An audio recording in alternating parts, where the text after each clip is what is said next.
Okay जी, good evening. सो अभी हम लोग कहाँ पे थे? लास्ट टाइम मैंने 47 डिस्कस किया था ना, तो आगे देखते हैं। यूनिट है ना, टेस्ट 47।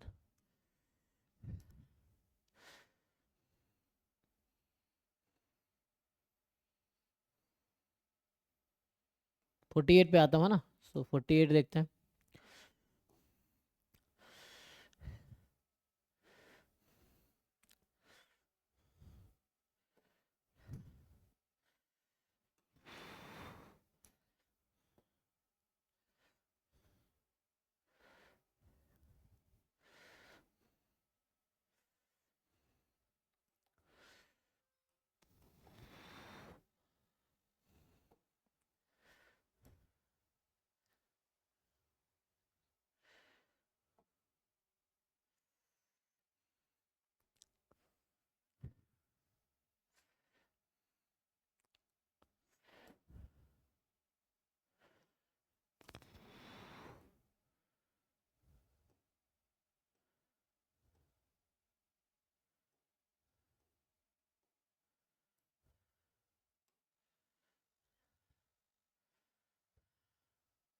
चलो भाई, तो टेस्ट 48 में जो भी डाउट्स है बताओ, है ना, चैट में लिख सकते हो।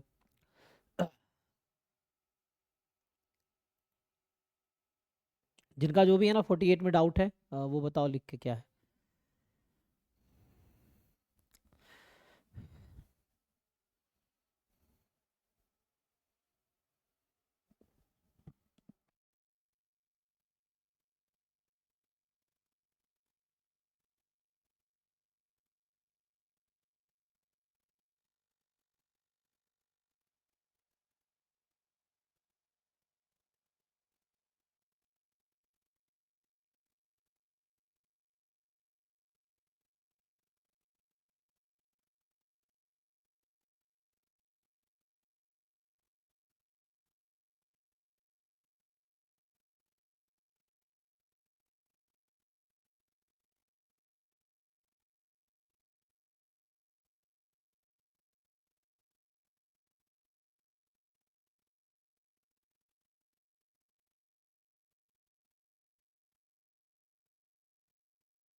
हाँ, 4 11 55। अच्छा, तो क्या है जी फोर्थ में?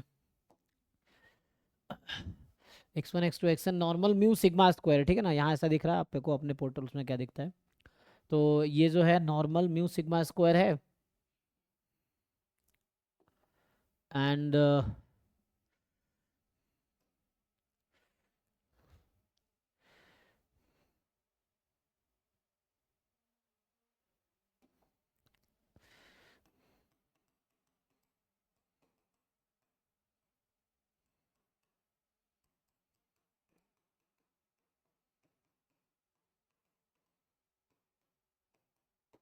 ठीक है, तो ये जो है नॉर्मल म्यू सिग्मा स्क्वायर है हमारे पास। एक्स बार पता ही है, एस स्क्वायर हम जानते ही हैं। Then calculate. तो तुम्हें पता होगा कि नॉर्मल सैंपल में एक्स बार और एस क्या होता है, इंडिपेंडेंट होता है। तो यहाँ से ये हो जाएगा E of X bar upon S, तो इसको ब्रेक कर लो। E of X bar into E of 1/s। अब अलग अलग निकाल लो, तो एक्स बार का तो पता ही होगा यहाँ से, है ना। तो ये तो पता ही है, म्यू है, मेन है ये निकालना। ई ऑफ 1/s। अब ये कैसे आएगा? सो ये फाइंड करने के लिए तुम्हें 1/s का मीन निकालना पड़ेगा। अब 1/s का मीन कैसे निकलेगा?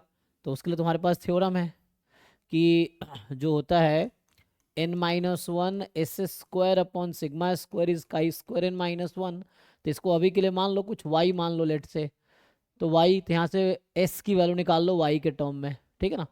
मतलब ये ऐसा है ना, y क्या है, देखो ऐसा समझो कि y इज, तुम्हें e ऑफ 1/s निकालना, ये फंक्शन ऑफ s है। तो यहाँ से आ जाएगा कैसे निकलेगा? तो y का PDF लिख लोगे। तो ये जो है, चलो s की वैल्यू पहले निकाल लो। तो यहाँ से s क्या आएगी? y into sigma square upon n-1, यही ना? या 1/s करोगे तो उल्टा हो जाएगा, ठीक है।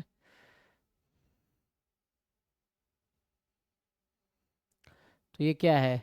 ए सी जी ऑफ वाई, तो 1/s is also g of Y. तो एक्सपेक्टेशन ऑफ 1/s का क्या मतलब है? इसका मतलब एक्सपेक्टेशन ऑफ 1/s को तुम क्या करो, रख दो यहाँ पे। तो 1/s जब रखोगे तो ये हो जाएगा n-1 upon y into sigma square. अब ये जी वाई टाइप का हो गया ना, तो तुम्हें वाई का डिस्ट्रीब्यूशन तो पता है, तो क्या करोगे? ये होगा integration n-1 upon sigma square, ये तो है ही। अच्छा एस एस स्क्वायर था ना वो, एक मिनट, रूट रह गया, राइट। तो ये तो एस एस स्क्वायर है, तो यहाँ से एस आ जाएगा, इसका स्क्वायर रूट, राइट। तो इसका स्क्वायर रूट एस देख लो, तो यहाँ से क्या आ जाएगा? तो इसके अकॉर्डिंग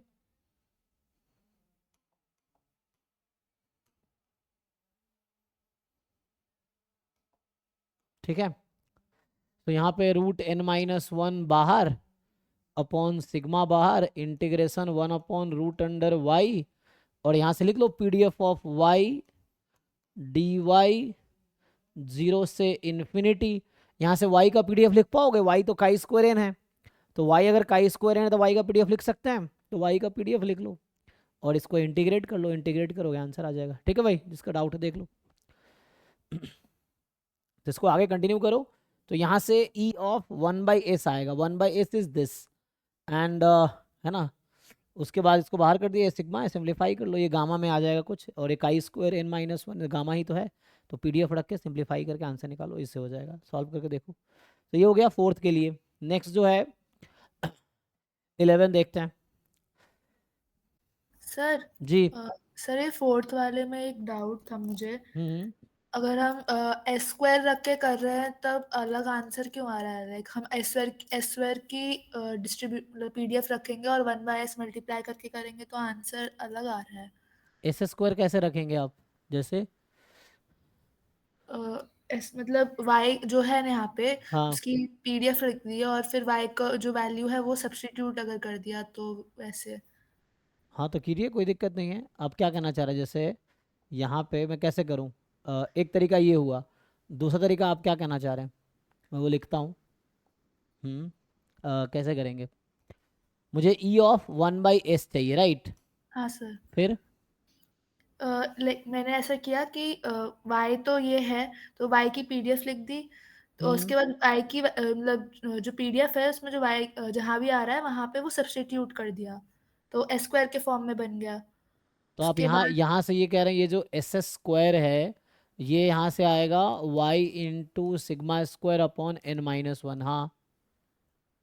मतलब उसके बाद वो एस स्क्वायर की जो PDF बनी उससे मतलब उसका लाइक एक्सपेक्टेशन निकाला 1/s मल्टीप्लाई तो करके। एस एस स्क्वायर की PDF बनी, तो एस एस स्क्वायर के PDF में आप ई ऑफ 1/s, तो ऐसे हाँ कैसे होगा? जैसे आप यहाँ 1/s लिख रहे हैं, हाँ सर। तो एस एस स्क्वायर का PDF क्यों रखेंगे? तो इसको आप लिखिए फिर √एस एस स्क्वायर। अगर आप एस एस स्क्वायर कुछ नया नाम दो चाहो तो जेड रख दो एग्जाम्पल के लिए। तो अगर आप इसको जेड रखोगे तो ये क्या बनेगा? ई ऑफ 1/√जेड। अब करो हाँ आप integration 1/√z PDF of Z, जो आप करना चाह रहे हो। तो आप गलती कहाँ कर रहे हो? आप यहाँ जेड ले रहे हो, चेक करो। सर √z ही लिया, उसके बाद फिर नहीं, तब ऊपर भी लग। आंसर सेम आएगा, ऐसा थोड़ी आंसर अलग आएगा। तब भी आंसर, आप कैलकुलेशन मिस्टेक कर रहे हो, आंसर तब भी सेम ही आएगा, ठीक है। ठीक है। अगर वैसा लेंगे तभी आंसर सेम ही रहेगा। तो उससे इंटीग्रेट, यहाँ भी तो वही हुआ है, यहाँ भी क्या हुआ है? यहाँ भी तो डायरेक्टली सेम ही चीज़ किया हमने, यहाँ भी 1/√y है ना। अब वो जो बाकी टर्म्स आएगा वो यहाँ एडजस्ट हो जाएगा, जेड के PDF में एडजस्ट हो जाएगा, ओके सेम सर। चीज़ है। ठीक। अह, हाँ जी, फोर्थ के बाद 11, 11 देखिए क्या कह रहा है। 11 है, F be the standard normal distribution function, मतलब CDF ऑफ स्टैंडर्ड नॉर्मल है ना, and x be the normal random variable with mean mu variance 1। और कह रहा है आपसे कि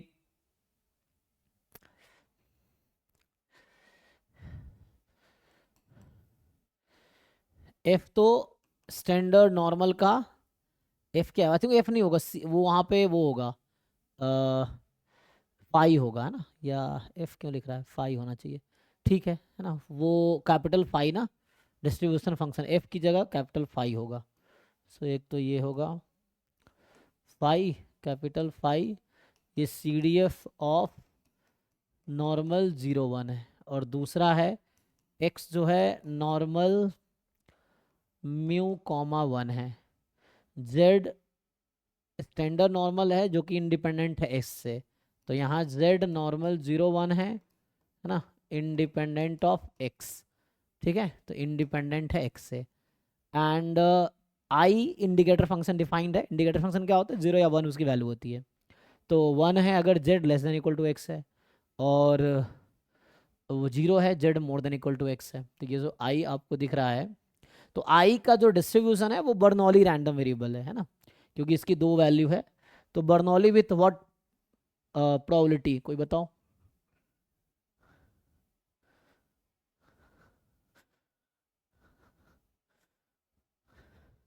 मैं अगर पूछूं कि आई अगर बर्नौली है तो what is the probability, I देखो आई है 1 0, यहाँ है z less than equal to x, z more than x, मैं पूछ रहा हूँ प्रोबेबिलिटी z बीइंग 1, नहीं आई बीइंग 1, आई की वैल्यू 1 होने की क्या प्रोबेबिलिटी है, तो ये इक्विवेलेंट होगा capital Z less than equal to x, और ये निकाल पाओगे।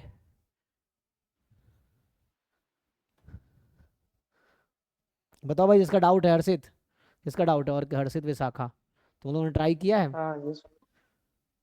ये प्रोबेबिलिटी निकाल के बताओ क्या आएगा, कैसे निकालोगे।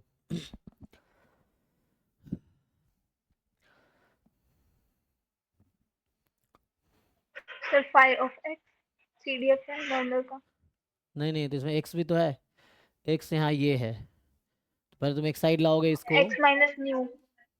तो यहाँ से जैसे एक एक तरफ ले आए अगर हम, तो मान लो एक्स माइनस जेड, ठीक है ना, एक्स माइनस जेड कर देते हैं, तो x minus z more than equal to 0 हो जाएगा, राइट। तो यहाँ से एक्स माइनस जेड का मीन घटाओ, तो एक्स का म्यू है ना, तो यहाँ से आ जाएगा एक्स माइनस जेड, इसका मीन घटाओगे तो मीन है म्यू माइनस 0 म्यू, तो म्यू घटाना पड़ेगा, और इसका वेरिएंस, वेरिएंस निकालोगे तो एक्स का वेरिएंस तो 1 है, एंड जेड का भी 1 ही है, तो 1 + 1 2 हो जाएगा, इंडिपेंडेंट है तो 2, और ऐसे ही more than equal to same आएगा।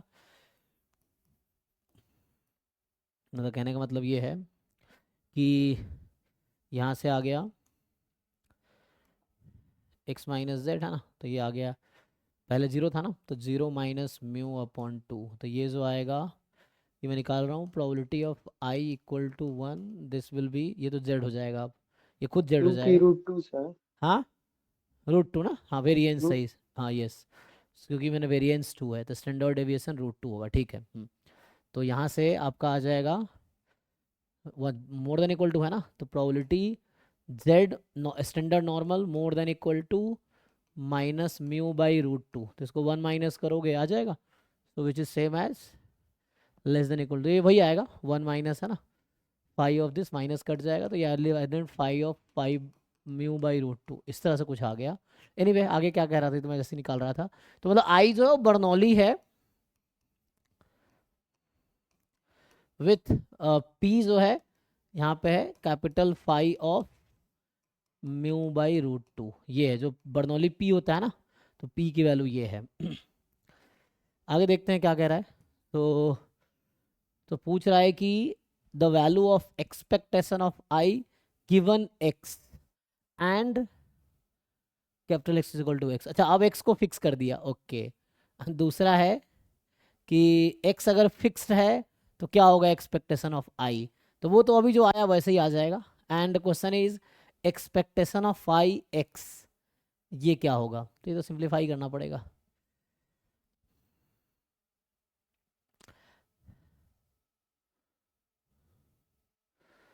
ठीक है, हम लोग एक तरीके से एलिमिनेट कर लेंगे ऑप्शंस को, तो यहाँ पे जो है 2 चीज़ें पूछी गई हैं, expectation of I given x, तो ज़रा समझो, तो यहाँ पे जैसे expectation of I given x is small x, इसका क्या मतलब है, आई क्या है, आई 0 या 1 लेगा, तो आई निकालोगे 0 इंटू, है ना, तो 0 इंटू आई की वैल्यू 0 हो जाएगा। मेनली जो आएगा ये आएगा probability z less than equal to capital x given x is equal to x, तो ये आ जाएगा probability z less than equal to x, क्योंकि x को x रख दिया, और ये कितना आ जाएगा, 5x। तो ये 5x आ जाएगा, है ना।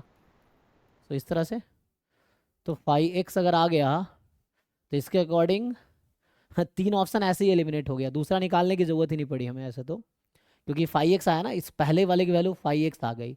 और अगर ये क्वेश्चन अगर है तो इसमें क्या हुआ, जो 5x/2 x/2 x/√2, तो जो पहला पॉइंट है उससे ही a b d एक्सक्लूड हो गया, मतलब आउट हो गया ऑप्शन से, तो यही सही है, यहाँ तक तो ठीक है। अब जैसे दूसरा आपको निकालना हो एक्सपेक्टेशन ऑफ 5x, ठीक है ना, तो पहला पार्ट निकालने के बाद ही हमारा आंसर आ गया, है ना, सर मतलब expectation of 5x expectation of i के इक्वल नहीं हो जाएगा? Expectation of 5x expectation of I, okay, वो म्यू बाय रूट हो जाएगा। वो कितना आया वहां से आ जाएगा, सही कह रहे हो, अगर अब ऐसा है ना, क्योंकि हमने अभी देखा है कि 5x, है ना, तो 5x मतलब x अभी तो अननोन है, ई ऑफ लगा देंगे हम लोग, डबल एक्सपेक्टेशन, तो x को x रख देंगे, और अभी हमने एक्सपेक्टेशन ऑफ 5x ही तो निकाल, यहाँ से क्या आ जाएगा, अभी जो कर रहे थे हम लोग,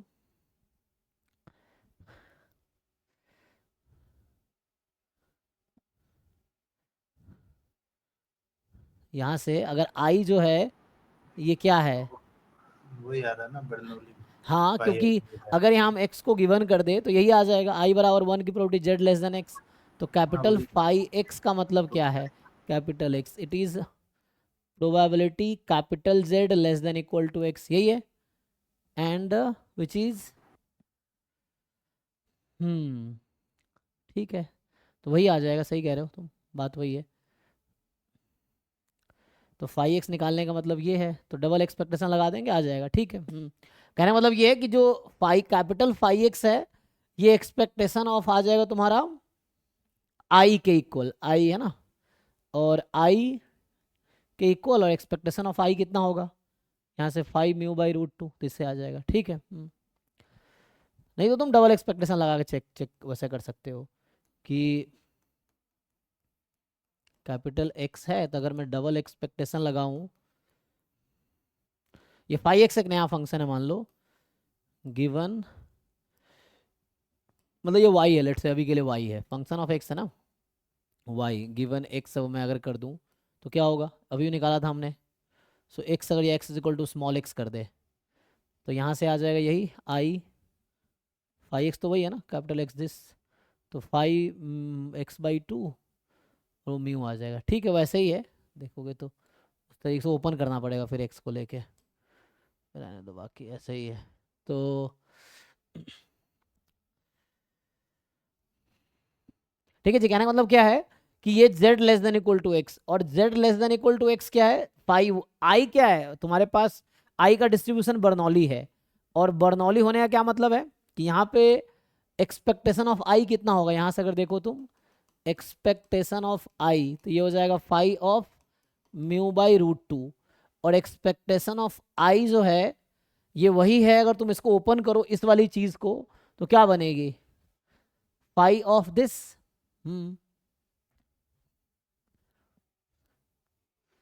सो उससे ही आ जाएगा 5 ऑफ दिस, सही है। तो ये μ/√2 आ जाएगा, ऐसे पहले से आंसर आ गया था फिर भी। नेक्स्ट क्या है, 32 13 15 55, रुको 55 देखते हैं क्या है, तो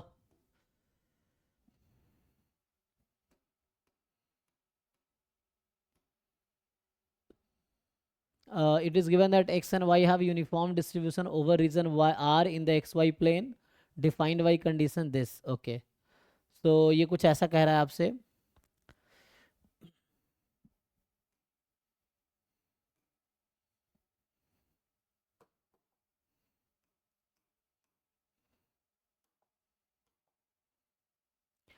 कि एक्स वाई यूनिफॉर्म है, किस रीजन पे, एक्स वाई प्लेन में, ग्राफ बना लेते हैं, तो x बिटवीन 0 एंड 1, तो 0 से 1 के बीच में रहेगा, एंड वो 2y लेस देन x। तो पहले हम लोग क्या, जब भी कोई रीजन का ग्राफ बनाना होता है क्या करते हैं कि बाउंड्री का ग्राफ बनाते हैं। बाउंड्री क्या है यहाँ पे, 2y इज इक्वल टू 0, तो y इज इक्वल टू 0 मतलब x axis, and 2y is equal to x मतलब y is equal to x by 2, है ना। तो जब x 1 है तो y, ठीक है, तो x को 1 रखेंगे, y 1/2 होगा, और x को यही रहेगा, x को 2 रखेंगे तो y की वैल्यू फिर 1 होगी। इस तरह से कुछ रफली, तो ऐसा ग्राफ रफली है ना, ऐसा होगा।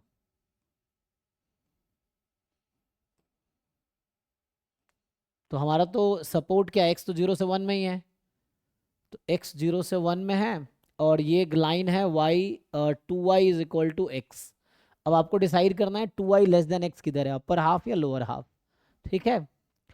तो देख लो अपर हाफ या लोअर हाफ। जैसे ये पॉइंट है 1,0, तो 1,0 को ही टेस्ट कर लो उसमें, तो x को 1, y को 0, 0 लेस देन 1, 0 लेस देन 1 जो है ट्रू है, ट्रू है, लोअर रीजन है, तो यही रीजन है। तो x 0 से 1 में फिक्स कर रखा है, तो ये लाइन है x इज इक्वल टू 1, ये लाइन x इक्वल टू 0, मतलब कहने का मतलब ये हमारा रीजन है। तो इस रीजन पे यूनिफॉर्मली डिस्ट्रीब्यूटेड है। तो जो जैसे वन डायमेंशन में आप जानते हैं uniformly distributed over an interval A B, तो इसका जो पीडीएफ होता है 1/b-a। क्यों, क्योंकि b- a लेंथ है उस इंटरवल का। 2D में आपको बोलता है यूनिफॉर्मली डिस्ट्रीब्यूटेड है, तो 1/एरिया होगा, ठीक है। तो इसका एरिया निकाल लीजिए। तो इस ट्रायंगल का जो एरिया है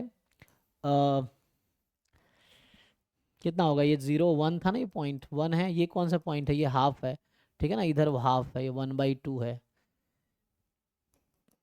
half into base into height, तो ये 1/4 हो गया। तो यहाँ से ये है कि जो ज्वाइंट पीडीएफ है एक्स वाई का वो होगा 1/एरिया ऑफ द शेडेड रीजन, तो 1/1/4 4 हो जाएगा। 0 between 2y less than x and x less then 1, x between 0 and 1। तो ये आपका ज्वाइंट पीडीएफ हो गया, 0 अदरवाइज, ठीक है। अब पूछा गया है के बाद, जो आपसे पूछा गया है कि calculate the expected value of E की power root x plus root Y power में अपॉन रूट एक्स वाई। बस सिंप्लीफाई इंटीग्रेट करना है। तो अब आपको देखना है कि इंटीग्रेशन क्या होगा, ई की power root x plus root y, इसको अलग अलग कर देता हूँ, root y upon root under x y है, तो इसको भी अलग अलग कर सकते हैं, रूट एक्स रूट वाई, ये ना अलग अलग कर दिया। तो अभी ऐसे तो डबल इंटीग्रेशन ई की पावर रूट एक्स, क्या है, तो इंटीग्रेशन है सिंपल, ऐसे इनमें दिक्कत तो नहीं आना चाहिए, root x root y, joint PDF है 4। अब देख लो पहले डीएक्स लिखना है या डी वाई लिखना है, तो आपकी मर्जी। अगर ऐसे करूँगा, मतलब अगर मैं स्ट्रिप बनाता हूँ वर्टिकल, तो वर्टिकल स्ट्रिप बनाने का मतलब है ना ये, तो ये y बराबर 0, ये y बराबर x/2, तो y की वैल्यू पहले लेता हूँ, तो dy y बराबर 0 से x/2, क्योंकि ये ना ये 2y इज x, तो y is equal to x/2। Now dx, तो x की वैल्यू 0 to 1, ये हो जाएगा। सिंप्लीफाई कर लेते हैं, तो क्या आएगा, इंटीग्रेट करो भाई, कर पाओगे, किनका डाउट है ये, रूट वाई को टी ले लो, सिंप्लीफाई कर लो, फिर आ जाएगा, इंटीग्रेट होकर सॉल्व कर लो जिनका डाउट है। अगर यहाँ तक किया हो तो फिर आगे मैं कर दूंगा, अगर नहीं किया हो तो आगे कंटिन्यू करो। तो ये हो गया 55। कर लेंगे सर। हाँ, आगे है 32 39। सो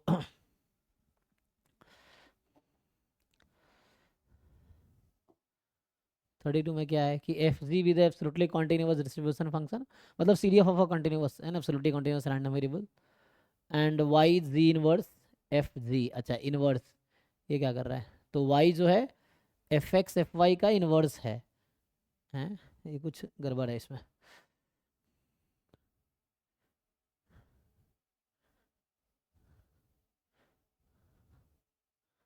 ठीक है, एफ जी एब्सोल्युटली कॉन्टिन्यूअस वाले, वाई जो है जी इनवर्स है, एफ एक्स और एफ डॉट क्यों लिखा है,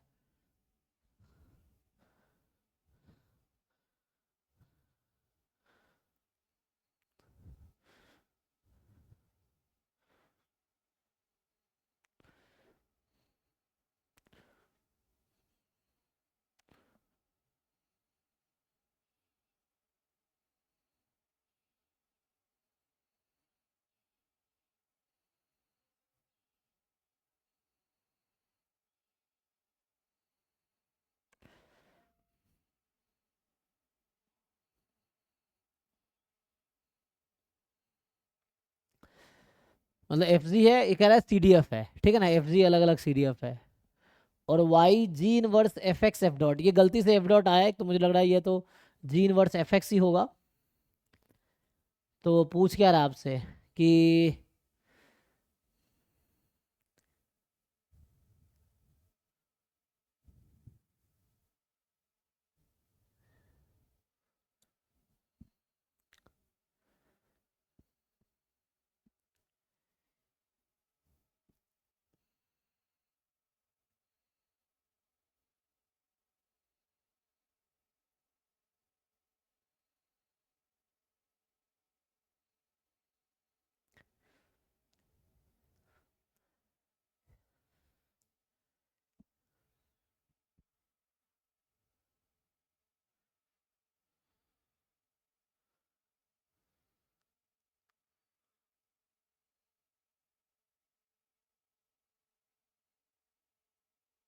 जैसे ना, एक तो y इज इक्वल टू क्यों लिखा, y क्यों डिस्ट्रीब्यूशन फंक्शन होगा, है ना, g होगा, डिस्ट्रीब्यूशन फंक्शन x का है।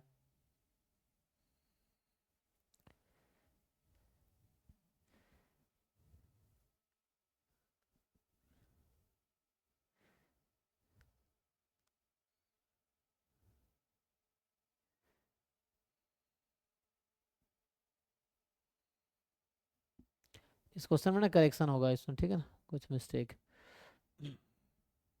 एनीवे यहाँ समझ लो यहाँ कहना क्या चाह रहा है। तो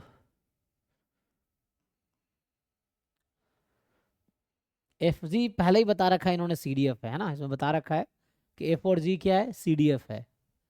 और ये क्या लिखना चाह रहा है, y is equal to g inverse f x. तो इसका क्या मतलब है, इसका मतलब g of y is f x, ऐसा कुछ है ना। तो क्या कहना चाह रहा है इससे, ठीक ना। और एफ सी डी एफ है,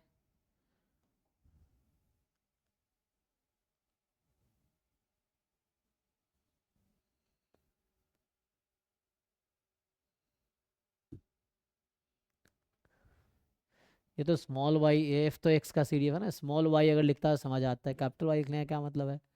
और ये वाई क्यों सी डी एफ होगा, है ना। ओ अच्छा, ब्रैकेट यहाँ एंड है, ओके समझ गया। ये कुछ ऐसा लिखने की कोशिश किया है, दिस एंड कॉमा, जो ये लाइन जो लिखा है ना, ये कुछ ऐसा है कि y is equal to this, ये तो है ही प्लस आगे। तो यहाँ से क्या हो जाएगा, जब आप वो करोगे तो ये है ना, इसको सिंप्लीफाई करेंगे तो g ऑफ small y which is f x of x, ऐसा कुछ कहना चाह रहा है।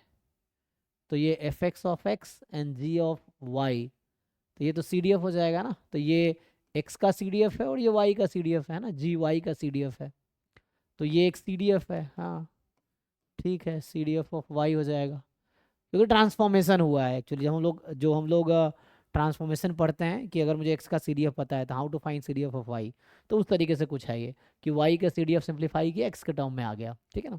तो वैसा है, ठीक है। यहाँ ना ये ब्रैकेट गलत लगा एक्चुअली, ब्रैकेट जो आपको दिख रहा है ना यहाँ पे, ये ब्रैकेट यहाँ होगा इसके बाद, और कॉमा लगा के फिर उसने लिखा है कि एफ डॉट, ये जो लिखा है ना कि F dot is distribution function of x, है ना।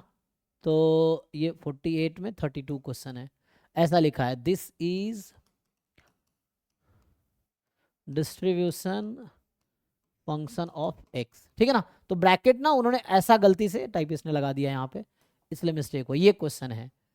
और ठीक है ना, यहाँ पे कॉमा है, ये हाँ ठीक कॉमा, है। ठीक है ना, तो यहाँ से आ जाएगा। और minimum of 2 C D F is C D F, ये सिंपल हो जाएगा, चेक कर लो एक बारी।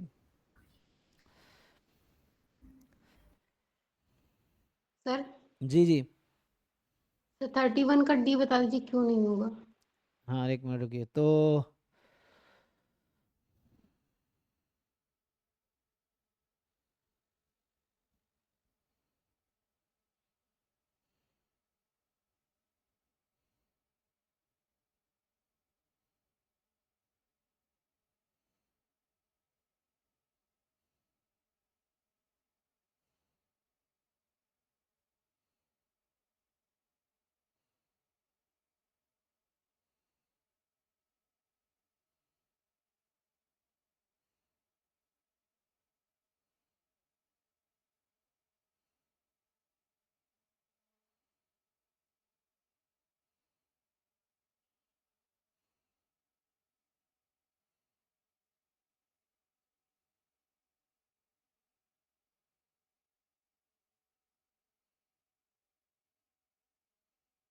ठीक है। सो तो इससे क्या होगा आगे, ये तो पहला लाइन है। और जैसे कोई नया अगर डिफाइन करता है कोई फंक्शन एच एक्स वाई जो कि मिनिमम है f x comma g x, अच्छा जी वाई ऐसा लिख रखा है ना, तो h x and g y, हाँ ये डिस्ट्रीब्यूशन फंक्शन होगा। तो इसको टेस्ट कर लो, ये थ्योरम इसका फॉर्मूला है ना इसका, तो इसका फॉर्मूला भी आप लिख सकते हैं half F X plus G Y minus mod F X minus G Y, यही फॉर्मूला होता है, देख लो। सो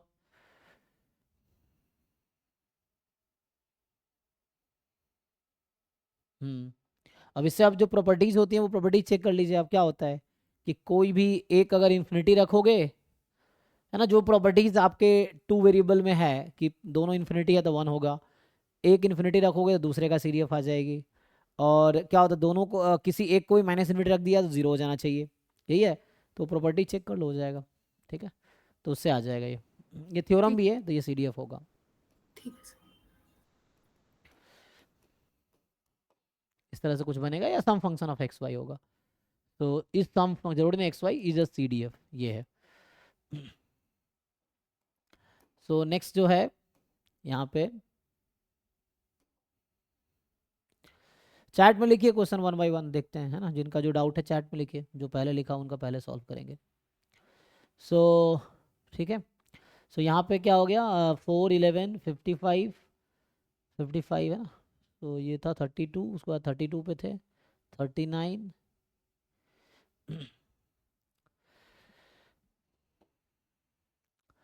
ये कह रहा है कि x1 x2 xn with independent IID uniform 0 theta, ठीक है। ये उस टॉपिक का क्वेश्चन, ये बसूस थ्योरम हालांकि जैम के सिलेबस में नहीं है, बसूस थ्योरम आप पढ़ेंगे तो उसमें ये कहता है कि जो एंसिलरी स्टैटिस्टिक है वो इंडिपेंडेंट होता है कंप्लीट एंड सफिशिएंट स्टैटिस्टिक से। तो ये यूनिफॉर्म 0 थीटा है, तो एक्स आई अपॉन थीटा जो होगा, ठीक है, जानने में नुकसान नहीं है, देख लो। सो इसमें सिंपल क्या है कि एक्स आई है यूनिफॉर्म 0 थीटा, तो एक्स आई अपॉन थीटा आपका यूनिफॉर्म 0 1 हो जाएगा। nth order statistics upon theta, दोनों का nth लिया तो इस पर इफेक्ट नहीं पड़ेगा क्योंकि फिक्स है थीटा ना, आई पे हम लोग लेते हैं मैक्सिमम। तो यहाँ पे आ जाएगा बीटा में चला जाता, आप जानते हैं, तो बीटा एन कॉमा 1 एन, ऐसे ही first order statistics upon theta beta first kind 1 comma N, ठीक है। तो होगा क्या कि इसका अगर रेशियो आप ले लें, तो इसका जब रेशियो लेंगे तो X N upon x one या X one upon X N, इसका रेसिप्रोकल। सो इसका जो डिस्ट्रीब्यूशन है दिस, एंड दूसरा ऐसा भी कर सकते हैं दिस अपॉन दिस, इसका जो डिस्ट्रीब्यूशन है वो थीटा से फ्री होगा, क्योंकि इसको थीटा से डिवाइड करें कोई इफेक्ट तो पड़ेगा नहीं। तो X N upon theta X one upon theta both have distribution free of theta, तो ratio will have distribution free of theta.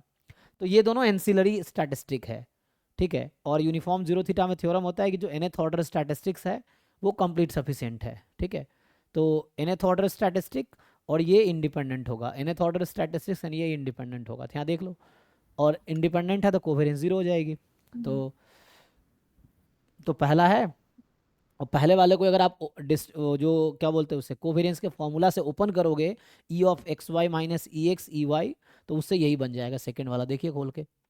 तो e of x y minus e x e y, उसको simplify करके यही आ जाएगा, and covariance of this is 0। तो तीनों option इसलिए ट्रू है। चौथे में क्या है, लॉग का अप्रोच है, तो log a minus log b से करके देखिए, तो log a upon b and comma x n, I think ये 1 जो लिखा है ना फर्स्ट ऑर्डर स्टैटिस्टिक्स लिखना चाह रहा है। So nth order statistics upon first order statistics plus nth order statistics and nth order statistic, और इसमें हो जाएगा x N upon x one plus x N. इसका कह रहा है कि कोवेरिएंस होगा वो लेस देन 0 होगा, तो log x N upon x one plus, है ना, ये जो डी ऑप्शन बोलना चाह रहा है, ये मुझे ऐसा लग रहा है ये covariance of log of nth order statistics x1 plus xn। So I think ये x1 ऐसा है जो कि ब्रैकेट मिस हुआ, ऐसा है, देख लेता हूँ, ये है और यहाँ xn है, तो ये कंप्लीट सफिशिएंट है। क्या ये एंसिलरी है?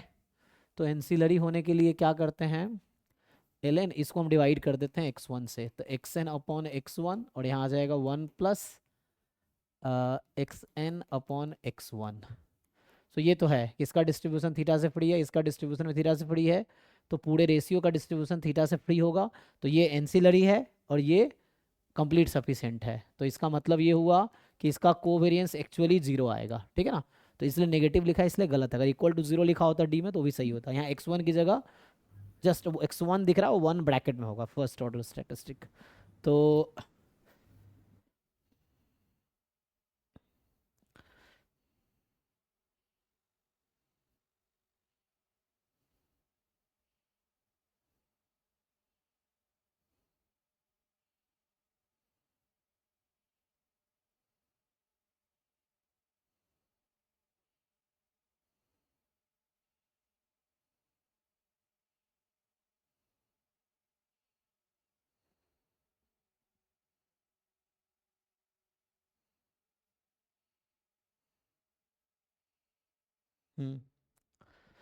नेक्स्ट जो है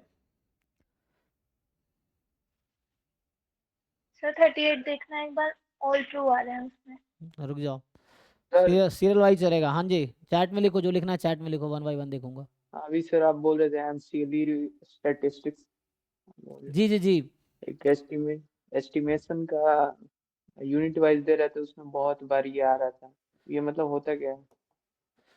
ये जो है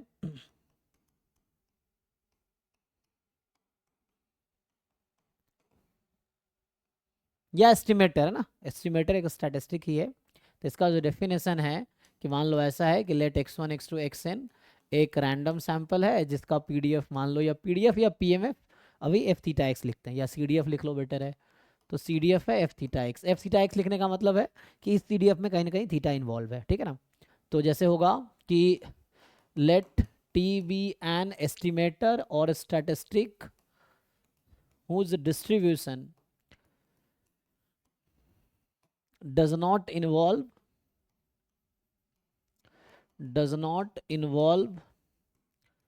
any unknown parameter, ठीक है।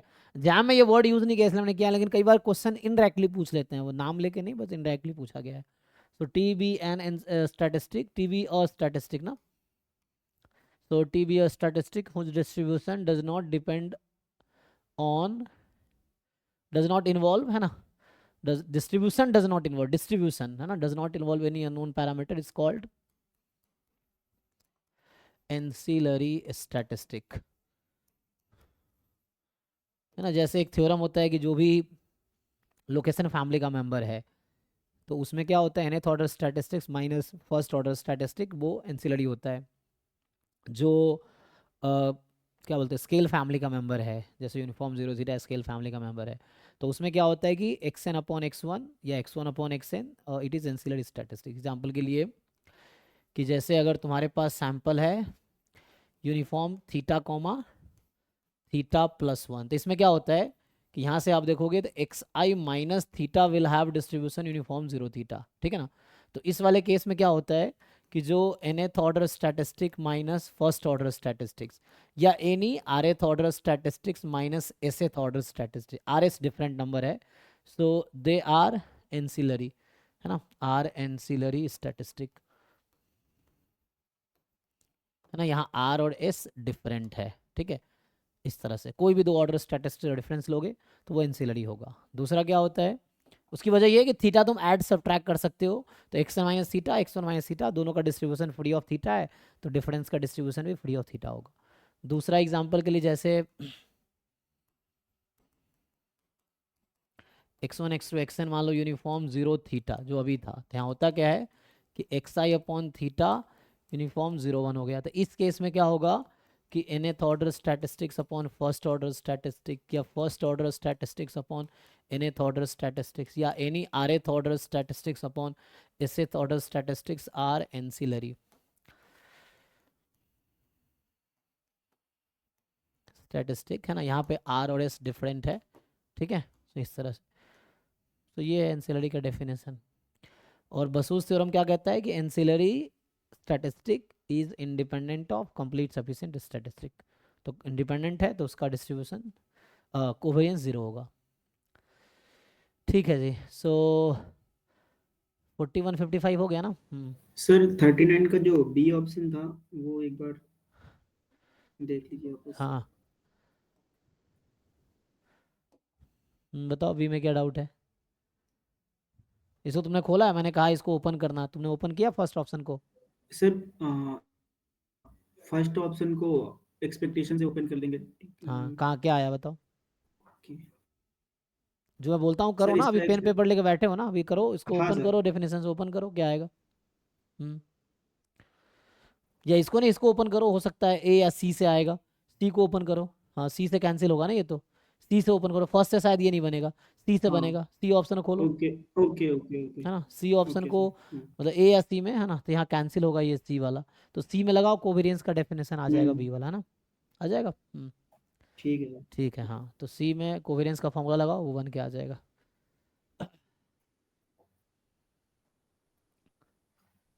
तो नेक्स्ट जो है 39 है ना, यहाँ तक हो गया ना, 41 55 हो गया है, 39 32 सर 41 नहीं हुआ अभी। 41 नहीं हुआ है। सो 41 में क्या है, सर ये 39 के बी में कुछ टाइपो है ना। 39 के बी में क्यों, ये अच्छा अच्छा, यहाँ पे हाँ हाँ हाँ, ये जो x1/x1 हो गया ना, तो हाँ, इसको n जब होगा आप ना। जब आप ओपन करेंगे तो e ऑफ x1 रहेगा माइनस इसका, है ना, तो e ऑफ x1 प्रोडक्ट होगा minus e of this x1/xn into xn। तो xn कहाँ जाएगा, क्रॉस मल्टीप्लाई नीचे करो नीचे डिनोमिनेटर में ना, हाँ तो डिनोमिनेटर में तो ये आ जाएगा e of x1/e of xn, है ना, ठीक हाँ। है। तो b में, हाँ सही कह रहे हैं आप। तो यहाँ से जो आएगा बी ऑप्शन में ये,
ठीक है।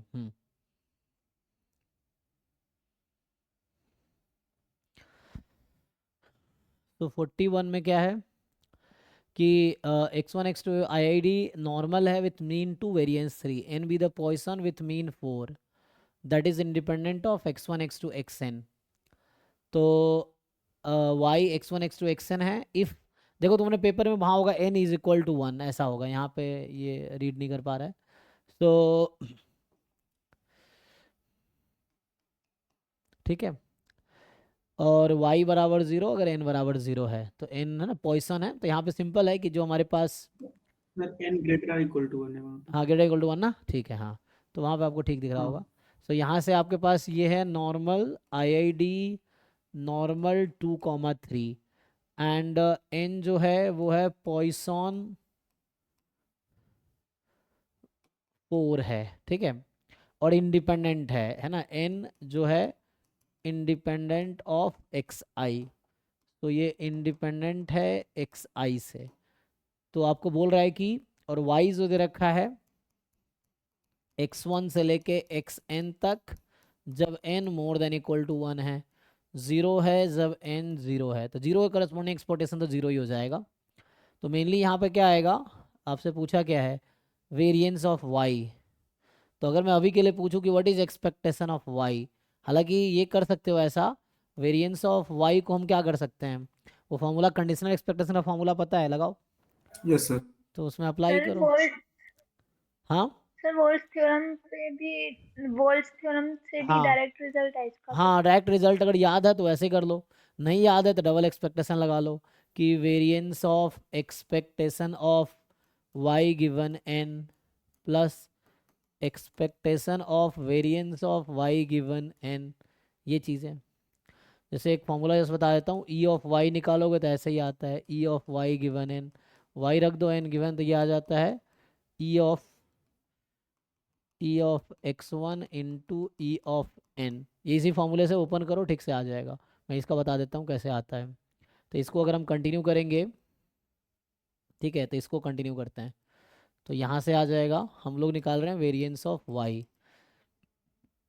तो वाई को क्या रखोगे, X one x two x N, N given है तो एन फिक्स मान लो, N equal to small N है, तो ये आएगा ई x one E X two E X small N, मान लेते हैं capital N is equal to small N है, और सब तो आई आई डी था तो सबका मीन तो इक्वल होगा, तो एन टाइम ई एक्स वन हो जाएगा। अब एन एन तो गिवन है तो एन बाहर आ जाएगा यहाँ पे, तो यहाँ बनेगा पहला term variance of n into E of x one, पहला टर्म। वाई को रखो एक्स वन से एक्स एन तक, क्योंकि जीरो एक करस्पॉन्डिंग जीरो ही है, तो प्लस नेक्स्ट ऐसे यहाँ पुट करोगे वाई, तो जब वाई रखोगे तो यहाँ ऐसे ही होगा एन टाइम, अच्छा वेरिएंस ऑफ क्या है यहाँ पे, X one x two x N, तो variance of x one variance of X two variance of X N, तो ये भी ऐसे ही होगा एक्सपेक्टेशन एन टाइम क्या रहेगा, variance of x one given an. अच्छा एन, क्योंकि एक्स वन और एन इंडिपेंडेंट है तो हटा सकते हैं यहाँ, इसलिए हटा दिया मैंने, एक्स वन गिवन एन है लेकिन एक्स वन और एन तो इंडिपेंडेंट है, एन इंडिपेंडेंट है एक्स वन से, ईच एक्स आई से, तो यहाँ भी जो गिवन आ रहा है इसको हटा सकते हैं, तो ये आ जाएगा वेरिएंस ऑफ एक्स वन। हाँ वोल्ट्स इक्वेशन से उससे भी हो जाएगा। तो यहाँ से आप क्या करेंगे, ई एक्स वन कॉन्स्टेंट है तो वेरिएंस से बाहर आएगा तो स्क्वायर बन के आएगा, ई एक्स वन का square into variance of n, n random variable है, ई एक्स वन एक कांस्टेंट है, एक्सपेक्टेशन एक नंबर है, यहाँ वेरिएंस एक्स वन एक नंबर है, बाहर आ जाएगा, तो एक्सपेक्टेशन के बाहर आएगा डायरेक्टली आएगा, और ई ऑफ एन। अब देखो सब कुछ गिवन है इस क्वेश्चन में, तो ये फॉर्मूला मैंने डिराइव किया, तुम याद रख सकते हो, क्योंकि मुझे याद नहीं था इसलिए मैंने डिराइव किया है, अदरवाइज तुम्हें याद है तो अच्छी बात है, ये भी फॉर्मूला है, याद है तो ठीक है, नहीं तो डिराइव कर लो। तो यहाँ से आ गया, यही वोल्ट्स इक्वेशन है। तो यहाँ से क्या करो, पुट कर लो, सारी वैल्यूज पता है यहाँ पे, हमें पता है, देखो यस सर, तो हो पुट जाएगा। पुट करो हाँ। तो नेक्स्ट 41 55, ठीक है, 32 39 13 15, सो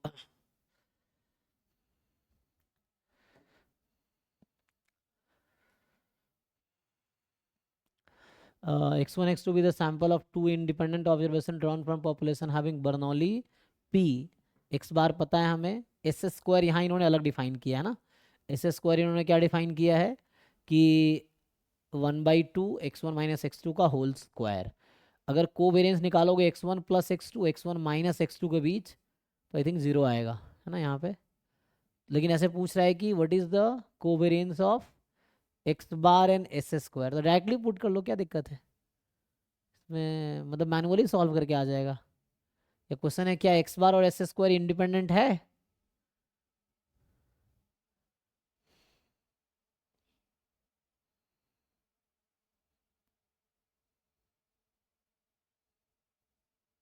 अगर कोवेरिएंस 0 आ रहा है तो इंडिपेंडेंट है। नहीं कोवेरिएंस जीरो आना गारंटी तो नहीं देता इंडिपेंडेंट का, मतलब कोवेरिएंस निकाल लो अलग से, है ना, फॉर्मूला लगा के, क्या है फॉर्मूले से कर लो, इसमें क्या ही दिक्कत है, मैनुअली कर लो कोवेरिएंस। मतलब अगर तुम्हें ये नॉर्मल नहीं है, नॉर्मल में ऐसा होता है कि x bar and s square are independent, directly theorem है, बट ये नॉर्मल नहीं है, ये तो बर्नौली से है, तो तुम मैनुअली सॉल्व कर लो इसको, जिनका डाउट है कि x one x two x n जो है दिस इज बर्नौली पी, ठीक है, तो वैसा आ जाएगा। तो तुम्हें चाहिए क्या, मैनुअली सॉल्व कर लो इसको, कोवेरिएंस बिटवीन, है ना, covariance between x bar and s square, so covariance between x1 plus x2 upon 2 x1 minus x2 whole square upon 2, यही है ना। तो पहले तो 2 बाहर करो तो 1/4 बाहर आ जाएगा। अब बचा covariance between x1 plus x2 comma x1 minus x2 whole square. खोलना चाहो खोल लो इसको, कोई दिक्कत नहीं है, इसको ओपन भी कर सकते हो। x1 square x2 square 2x1 x2, क्या दिक्कत है, 1/1 सॉल्व कर लो, जो भी आता है वो आंसर होगा। थोड़े एफर्ट्स करो, है ना, ऐसे नहीं देख के डायरेक्टली। क्या है इसमें, अब covariance x1 this x1 this x2 this, मतलब 1/1 कितने टर्म्स आएंगे, x1 के साथ ये, x1 के साथ ये, x1 के साथ ये, फिर x2 के साथ ये, ठीक है x2, सर, ट्राई कर लेंगे। 1/1 सॉल्व करके इसको देख लो। ईच टर्म का तुम यहाँ से तुम्हें पता है कि बर्नौली p है और x1 x2 इंडिपेंडेंट है क्योंकि रैंडम सैंपल है। तो x1 x2 independent, e x1 x2 आएगा तो e x1 e x2 कर देंगे इस तरह से, x1 x2 तो इंडिपेंडेंट है। 13 के बाद जो 15 में क्या है, तो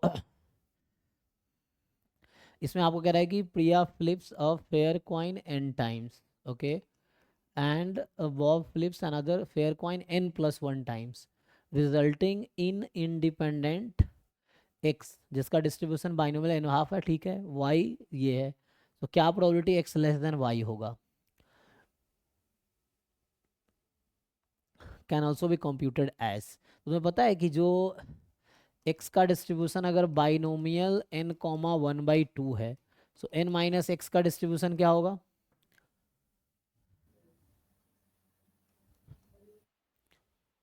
बाइनोमियल n कॉमा तब बाइनोमियल n कॉमा हाफ वो भी हाँ रहेगा। सेम ही रहेगा, p की वजह से हाँ चेंज हो जाता है। अगर ये है n+1 comma half, so what will be n+1 minus y का डिस्ट्रीब्यूशन, तो सेम ही रहेगा y जैसा। हाँ सेम ही रहेगा क्योंकि थ्योरम है ना कि x has distribution binomial np, तो n minus x has distribution binomial nq, q मतलब 1 माइनस p, तो यहाँ p हाफ है तो q भी हाफ है, तो उससे क्या होगा सिंपली, अब देखो तो यहाँ पे जो है x और ये आइडेंटिकली डिस्ट्रीब्यूटेड है, ये दोनों आइडेंटिकली डिस्ट्रीब्यूटेड है, ठीक है, तो इससे देखो मैच करके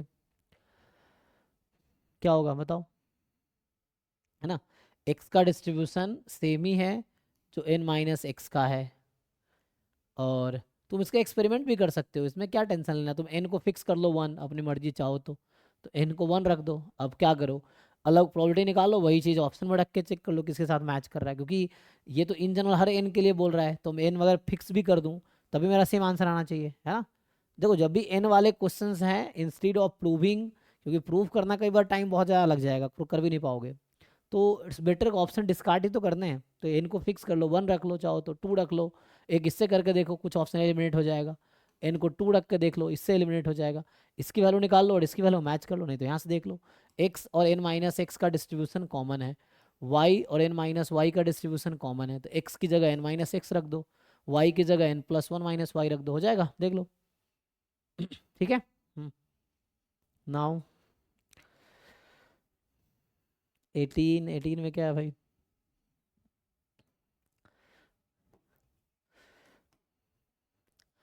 कि x1 x2 xn IID positive random variable with mean mu है वहाँ पे, और wn जो दे दिया है x1 से upon this, what random variable does n times wn converge to with probability 1 as n tends to infinity, यहाँ कुछ ऐसा दिख रहा है, अब देखो आप में वैसा लिखा है क्या, यहाँ कुछ ऐसा बोल रहा है कि x1 x2 xn ये IID है जिसका मीन जो है म्यू है, आगे कुछ नहीं बोला है, और wn इसने डिफाइन किया है x1 से लेके x1 x2 xn, ठीक। So now what they are asking कि what random variable does nwn converges, so n time wn converges with probability 1, with probability 1 का मतलब हो गया ऑलमोस्ट श्योरली, ठीक है, जो बोलता है ना विथ प्रोबेबिलिटी 1 मतलब almost sure convergence, so nwn converges almost surely to as n tends to infinity, so what as n tends to infinity, ये एक्चुअली लिखा हुआ है क्वेश्चन, ठीक है। so now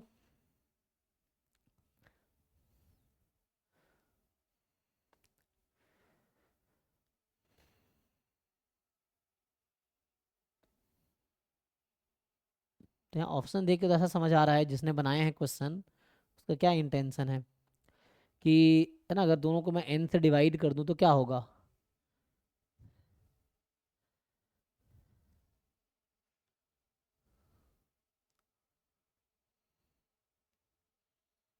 या तो x1 से xn तक है, तो इसको आप ऐसा लिख सकते हैं कि x1 अपॉन n x बार, यही ना।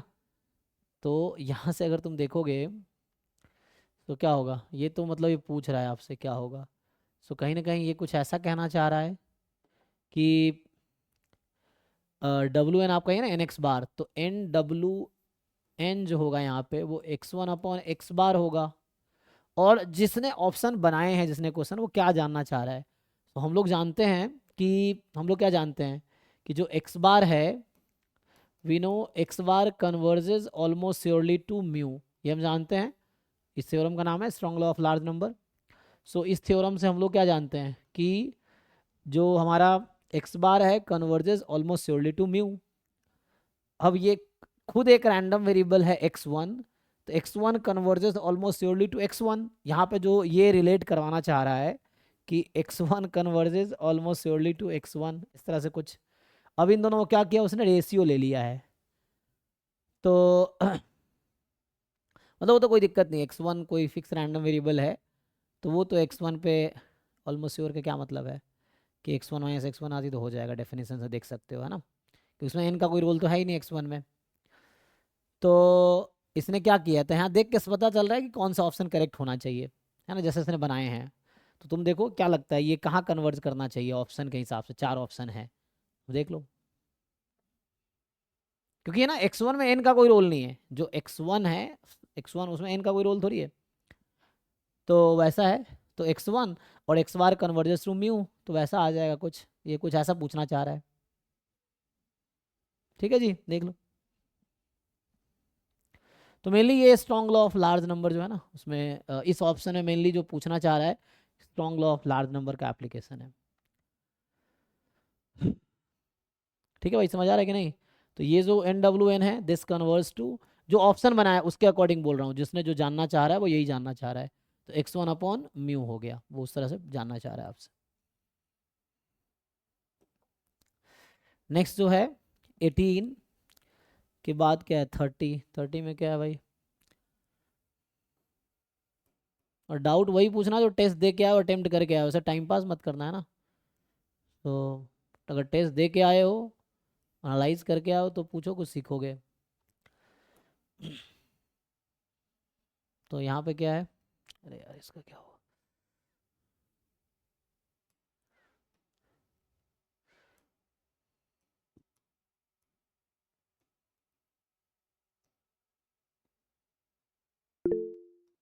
ये क्या हो गया, ये वो हो गया ना।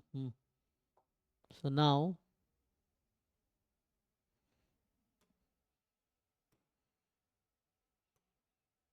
पूछा क्या है, ये है 30 नंबर। तो 30 में है कि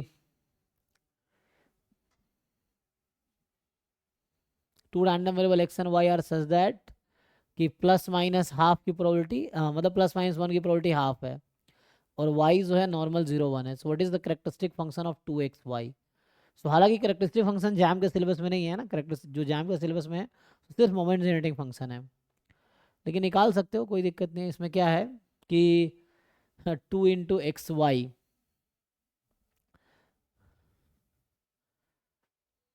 कैसे फाइंड करोगे? तो उससे आ जाएगा। नॉर्मल का क्या होता है कैरेक्टरिस्टिक फंक्शन, देखो ये जैम के सिलेबस के बाहर का मैं ऐसे बोल रहा हूँ, लेकिन फिर भी अगर सॉल्व करना चाहो तो कैरेक्टरिस्टिक फंक्शन, और जैम में ना आया है अभी तक, एक भी क्वेश्चन इस पे आया नहीं है जैम के एग्जाम में, है ना, आएगा भी नहीं। सो फिर भी एमजीएफ का जो डेफिनेशन तुम लोग जानते ही होगे, एक्सपेक्टेशन ई की पावर टी एक्स। तो ये, और जो कैरेक्टरिस्टिक फंक्शन ओनली फाई से डिनोट करते हैं, ये वो वाला फाई नहीं जो CDF होता है। तो अभी मैं, है ना, या सी लिख देता हूँ कैरेक्टरिस्टिक फंक्शन को, सर तो आगे बताइए सिलेबस। CXT, है ना। तो ये ई ऑफ आयोटा TX, जैसे एग्जांपल के लिए जस्ट समझ लो क्या डिफरेंस है, जस्ट TX को आयोटा TX लिख दिया, तो ये समझना है कि T को आयोटा T से रिप्लेस कर रहे हैं। एग्जांपल के लिए जैसे नॉर्मल यहीं पे दे रखा है 0 1, ये है, तो इसका MGF क्या होता है? तो अगर तुम्हें MGF याद है तो कैरेक्टरिस्टिक फंक्शन याद है, बस T को आयोटा T रखना है, ठीक है। ये जैसे होता है नॉर्मल 0 1 में, या अगर इन जनरल तो क्या होता है इसका e की पावर क्या जानते हो तुम लोग, mu T plus half sigma square T square, half UT plus ये हो गया। अब जैसे इसी का पूछेगा कैरेक्टरिस्टिक फंक्शन बताओ, तो टी को आयोटा टी रख दो, तो ये बन जाएगा ई की power minus half T square. अब ये 2 की वजह से क्या होगा, चेंज आएगा। जैसे तुम्हें पता है कि एम ऑफ 2x टी जो होता है एम एक्स ऑफ 2t होता है, तो सेम तरीके से characteristic function of 2x T जो होता है वो characteristic function of x 2t होता है। तो वहाँ 2xy और x की दो ही वैल्यू, या तो +1 या -1, तो एक बार +1 एक बार -1 होगी, तो उसके अकॉर्डिंग आंसर आ जाएगा। लेकिन ये है ना, तो इस क्वेश्चन को तुम ऐसा समझो कि अगर ये एम में होता तो क्या होता, इसमें कैरेक्टरिस्टिक फंक्शन हटा के अगर मैं एम कर दूं तो क्या होगा, है ना, ये समझना है तुम्हें कि कैरेक्टरिस्टिक फंक्शन हटा के क्या एम निकाल पाओगे, ये क्वेश्चन है। तो इसमें तुमसे पूछेगा कि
नेक्स्ट जो है, सो 30 के बाद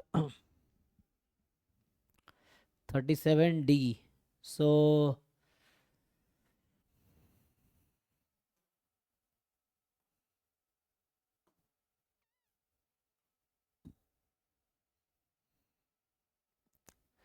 इसमें क्या दिक्कत है, सो यहाँ पूछ रहा है तुमसे x1 x2 xn with a random sample from distribution having pdf this exponential theta, है ना। तो tn जो है x बार है, which of the following statement are true। तो हम तो ये जानते हैं कि tn जो है वो x बार है, converges in probability to mu, mean कितना है इसका 1/थीटा, है ना, ये है। अब आपसे क्या पूछ रहा है ये, सो जो 1/tn है that will converge in probability to theta, -1/tn will converge in probability to minus theta, e की power -1/tn converge in probability to e की power minus theta. So 1 minus e की पावर, ये तो theorem होता है ना, any function of t converges in probability with theta, मतलब t is consistent estimator of theta, तो g of t will converge in probability with g theta, where g is क्या होता है कंसिस्टेंट के लिए कंडीशन कुछ है, कंटिन्यूअस फंक्शन होने चाहिए। तो e की पावर -1/tn, ये क्यों नहीं हो रहा भाई तुम लोगों से अभी तक, 1 माइनस e की power minus theta, and which is the probability x1 less than equal to 1, तो yes this is correct option, ठीक है, D is the correct option, ये हो गया। जो बोल रखा है this converges in probability this, और ये वही प्रोबेबिलिटी तो है CDF of this x1 at 1, तो भाई ठीक से करो, क्या दिक्कत है, ठीक है। तो yes this converges in probability this quantity, ठीक है।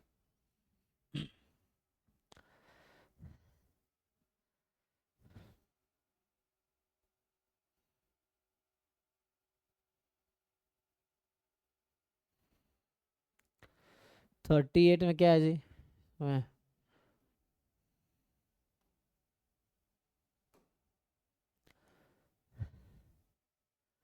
मैं क्या लिखना चाह रहा है, टाइपिंग एरर है क्या 38 में,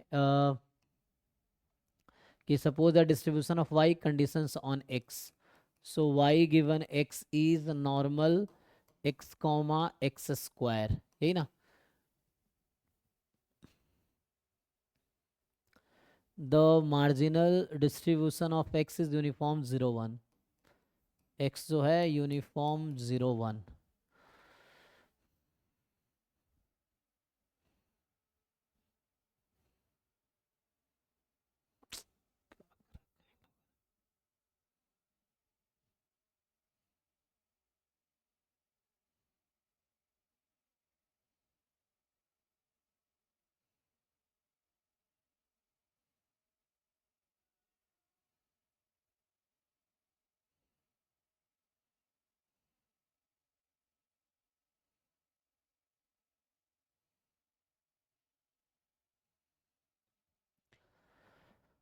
तो y given x normal x x square है, x यूनिफॉर्म 0 1 है। Choose the correct option. क्या दिक्कत है भाई इसमें? पहला तो समझ आ रहा होगा, वेरिएंस इसमें ऑफ। चारों करेक्ट आ रहे हैं। अच्छा, चारों करेक्ट आ रहा है, हेलो करेक्ट आ रहा है। तो इसमें एक ही ऑप्शन लिखा है क्या? तो इसमें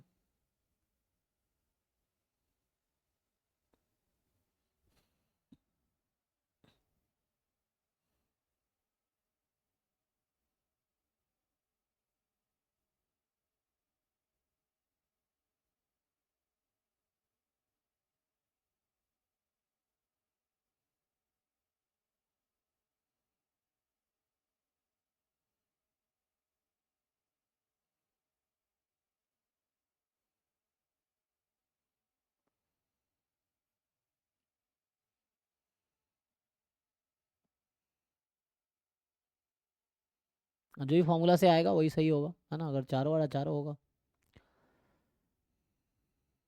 तो अगर सॉल्व करें सबका यही चारों आ रहा है यस सर। 38 में, तो ठीक है, चारों सही होगा।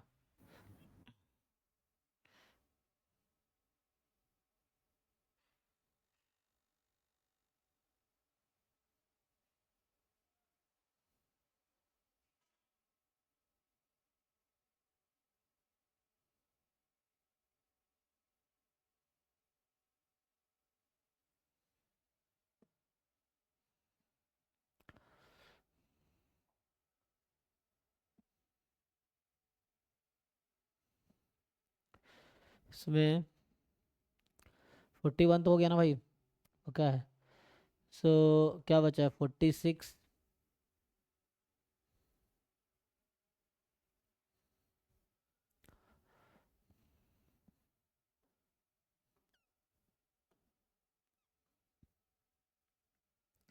Find the probability that the root of the equation this should be real given that v and c। क्या है भाई इसमें? v है यूनिफॉर्म -3 3 और c है यूनिफॉर्म -1 1, और दिस शुड बी रियल। तो रियल कब होगा? जब बी स्क्वायर, तो बी की जगह 2b है, -4ac, देख लो, बी स्क्वायर -4ac। रियल कब होता है? More than equal to 0। तो यहाँ से probability B square is more than equal to C हो जाएगा, यही है। तो इसको हम ऐसा लिख सकते हैं, प्रोबेबिलिटी सी जो है, जो सी हमारे पास है वो less than equal to B square होगा, और सी ऑब्वियसली कुछ नहीं है, तो कहाँ से स्टार्ट होगा? तो इसका जो सपोर्ट है, सी का सपोर्ट कहाँ से स्टार्ट है? -1 से, है ना। मतलब कुछ नहीं है तो यही तो होगा। जैसे इतना ही रखते हैं अभी, सी लेस देन बी स्क्वायर, तो ये क्या होगा? डबल इंटीग्रेशन, इसका पीडीएफ कितना आएगा? बी का 1/6, इसका पीडीएफ कितना होगा? 1/2, तो जॉइंट का 1/2 into 1/6, and D C D B.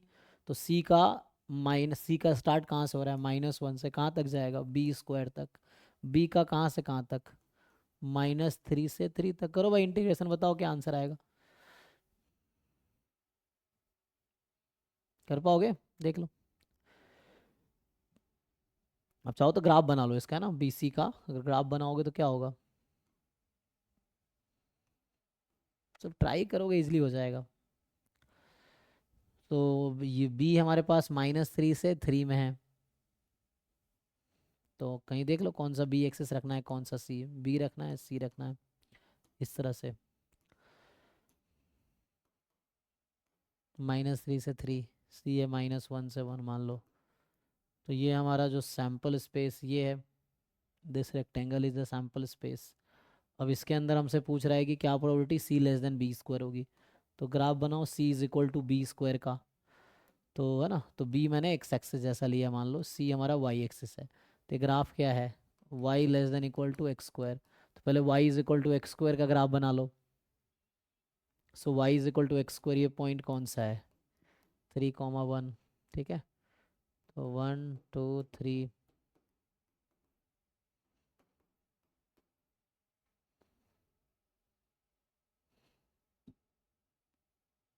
तो रफली ग्राफ बनाओगे ऐसे कुछ आएगा। तो यहाँ से ये आ जाएगा ना, तो क्या आएगा,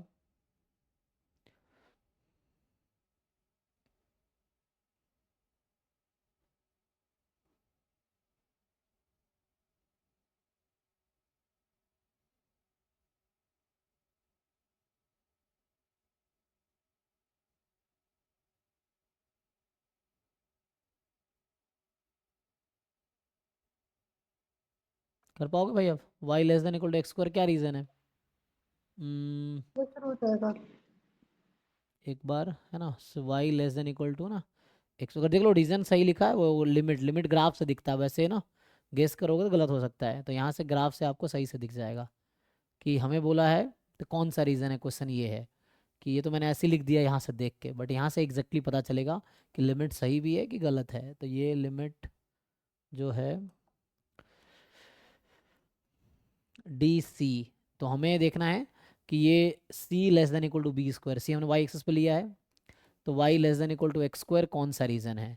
तो जैसे इधर अगर पॉइंट देखे तो ये मतलब अपर हाफ या लोअर हाफ, तो ये 3 0 है, तो वाई को 0 लेस देन 9 ट्रू है। तो मतलब ये वाला रीज़न है, इस रीज़न पे हमें इंटीग्रेट करना है। तो बेटर था इसका कॉम्प्लीमेंट ले लेते, तो इजी रहेगा ना, कॉम्प्लीमेंट ले लेंगे तो आसान रहेगा। तभी मैंने क्या कर दिया है कि वैसा, तो मुझे लग रहा ना इस रीजन रेड जो किया ना उस रीजन पे इंटीग्रेट करना है, तो बेटर है 1 माइनस करके कर लो तो आसान रहेगा, है ना उसको, क्योंकि लिमिट तो वैसे ही हम गेस करके लिख देते हैं, बट ग्राफ से आपको एग्जैक्टली दिखेगा। तो अभी ये रेड वाले पे करना है, अगर आप इसको 1 माइनस कर लोगे, 1 minus probability C more than equal to B square, तो अब ये क्या आ जाएगा, लेस देन ऑब्वियसली 1, तो यहाँ से सॉल्व कर लो। तो सी जो है more than equal to B square, तो आपको अब इस रीजन पे इंटीग्रेट करना है। तो अब आपको इंटीग्रेट करना है इस ब्लैक वाले रीजन पे, सो इस पे इंटीग्रेट कर लो ना, ग्राफ बना के एग्जैक्टली दिखता वैसे है ना, वहाँ लिमिट थोड़ा गलत लिखा था मैंने। सो यहाँ से आपको एग्जैक्टली दिखेगा, इस ब्लैक वाले रीजन पे इंटीग्रेट करो, हो जाएगा, ठीक है करके देखो। तो यहाँ पे you integrate over this black reason, ठीक है, 1/2 1/6 जैसे भी समझ आ रहा है। पहले किसका लिमिट लेना है देख लो आप, डी सी डी बी, तो मेरे अकॉर्डिंग जो डी सी लिखेंगे तो ये है Y is equal to X square, मतलब C is equal to B square, तो मुझे सी की लिमिट लिखनी है। तो सी बराबर बी स्क्वायर से सी बराबर 1, ये लाइन वाई बराबर 1 है ना, सी बराबर 1, तो यहाँ से बी स्क्वायर से 1, और यहाँ पे लिमिट जो है क्योंकि वाई बराबर एक्स स्क्वायर था तो -1 से 1 है ये, तो ये -1 से 1 हो गया। अब इसको इंटीग्रेट कर लो, आ जाएगा आंसर। तो ग्राफ बना के एक्चुअल रीजन दिखता है, वैसे गेस करने में गलत हो जाता है। सो नेक्स्ट जो है वो कौन सा क्वेश्चन रह गया, हाँ जी। तो इसमें अगर क्वेश्चन होता है X square plus 2bx plus C greater than 0, sir तो प्रोबेबिलिटी फिर लेस देन की निकालते हैं ना, ऐसे अगर क्वेश्चन होता तो जैसा होता वैसे सॉल्व कर, ऐसा था वहाँ क्या डिफरेंस आता, 2b की जगह b होता तो वैसे ही निकालते, तब भी डिफरेंस क्या आता, आपको क्या लगता है क्या डिफरेंस आता, आप सर सॉल्व नहीं, करके। कभी हाँ, इक्वेशन ग्रेटर देन या फिर लेस देन 0 दी होती है, तो तो कोई फिर उससे उसमें अगर हाँ, प्रोबेबिलिटी जब पूछता है तो फिर लेस देन करके मतलब उसका जस्ट रिवर्स करके प्रोबेबिलिटी निकालते हैं, तो वो कंफ्यूजन थोड़ा करता है। नहीं नहीं वो डिसाइड होता है ग्राफ आपको कैसे इजी, आप चाहो तो इस पे भी इंटीग्रेट, जो रेड पोर्शन है उस पे इंटीग्रेट नहीं हो सकता, इस पे इंटीग्रेट करो, इस पे करो, फिर इस पे 3 पार्ट में इंटीग्रेशन करो, क्या दिक्कत है। वो तो आपकी सॉल्विंग एबिलिटी कितनी स्ट्रांग उस पर डिपेंड करता है, ये रूल थोड़ी है कि लेस देन करके ही करेंगे मोर देन करके, ऐसा कोई रूल नहीं है।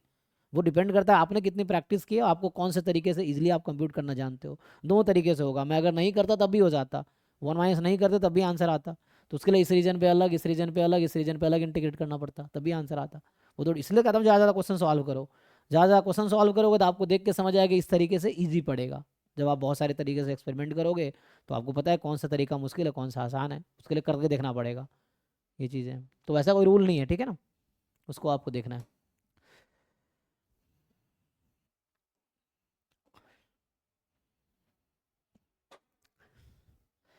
चलो जी, तो क्या रह गया इसमें 5, 8, 10 में क्या क्वेश्चन जो रह गया बताओ।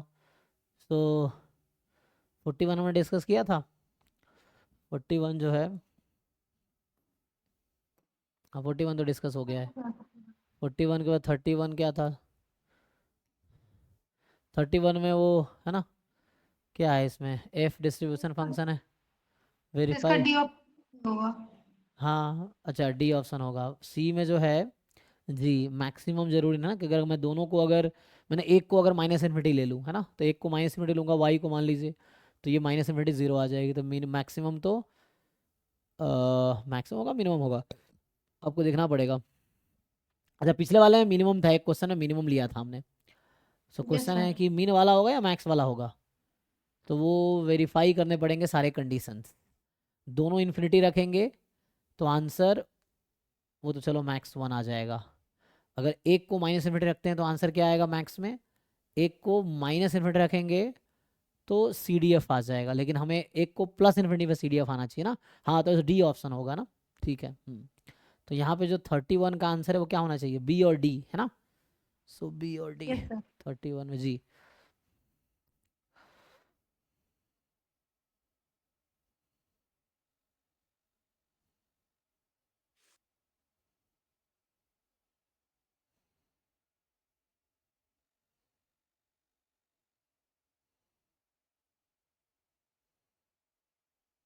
ठीक है,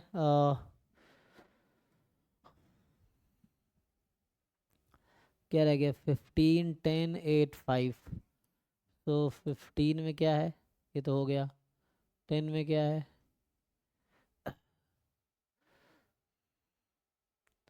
हाँ मैक्स मीन पता है हमें, तो कैलकुलेट दिस, तो फॉर्मूला लगा लो, उसमें क्या आई आई डी है ना, तो मैक्स प्लस मीन का डिफरेंस कितना होता है, यही तो आता है, आसान तो है, इसमें क्या दिक्कत है आपको। अगर आपसे पूछा जाए कि दो ही रैंडम वेरिएबल है, तो x2 प्लस x1 जो होता है वो x1 प्लस x2 होता है, ये थ्योरम बता रहा हूँ मैं आपको, मतलब इजी सा है ये, तो थोड़े से आप फॉर्मूला लगाएंगे आ जाएगा, x2 minus x1 maximum minus minimum mod x1 minus x2, तो ये इसी के टर्म में इसको तो लिखना है, देखिए ठीक है, इससे मैच करके देखिए क्या आता है। तो क्या आना चाहिए इसका एक्सपेक्टेशन, मतलब ई of x2 minus E of x1, ऐसे कुछ, तो यस सर। ये आ जाएगा, हाँ हो गया, ठीक है, तो सिंपल फार्मूला है। 5 क्या है, x1 x2 xn are exponential 1 consider the median of nth order, इसमें क्या दिक्कत है, आप ठीक से कैलकुलेट करो, दिक्कत क्या आप सॉल्व करके नहीं आते हो, इसमें कहाँ दिक्कत है, x1 x2 xn एक्सपोनेंशियल 1 है, तो पहले आप nth ऑर्डर स्टैटिस्टिक्स का पीडीएफ निकालो, फिर सीडीएफ निकालो, या सीधा सीधा सीडीएफ निकाल लो, सो nth ऑर्डर स्टैटिस्टिक्स का सीडीएफ निकालो, सीडीएफ को हाफ के इक्वल रखो, हाफ के इक्वल रखोगे तो जो x की वैल्यू निकल के आएगी वो मीडियन आएगी, अब मीडियन जो भी आया वो यहाँ पुट करो, फिर उसको सॉल्व करो, तो इस बस कैलकुलेशन बेस्ड है, और चूंकि ट्राई करके नहीं आया इसलिए आता नहीं है, देख के छोड़ दिए, एक एक स्टेप फॉलो करना है, उसमें क्या है, ये यहाँ पे ऐसा रीड नहीं कर रहा, आपके पेपर देखो रीड कर रहा होगा, चेक कीजिए। तो एक्साइज एक्सपोनेंशियल 1 है, तो nth ऑर्डर स्टैटिस्टिक्स का सीडीएफ क्या होता है, मीडियन क्या है, सीडीएफ को हाफ के इक्वल रखेंगे कॉन्टिन्यूअस में, तो पहले nth ऑर्डर स्टैटिस्टिक्स का सीडीएफ का फॉर्मूला लिखो, क्या होता है सीडीएफ ऑफ जो पॉपुलेशन है उसकी पावर n, वो आ गया, अब उसके हेल्प से उसको हाफ के इक्वल रखो, x की वैल्यू निकालो, जो x की वैल्यू आई वो मीडियन है, अब जो भी मीडियन है वो यहाँ पुट करो, फिर इसको सॉल्व करो, इजी तो है, बट सॉल्व यस करोगे तभी सर। तो आंसर आएगा बस।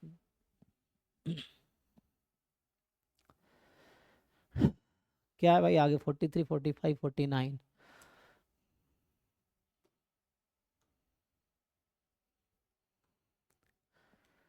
ये सब गेट का पीवाई और गेट का क्या दिक्कत है इसमें, हमें ऑब्जर्व वैल्यू दे रखा है, और ये सब unbiased estimator sigma whose variance attains Cramer और लोअर बाउंड, तो जब किसी अनबायस्ड एस्टिमेटर का वेरिएंस क्रैमर और लोअर बाउंड के इक्वल हो जाए तो इसका मतलब क्या है, वो यूएम व्यू ही है, थ्योरम कहता है ये।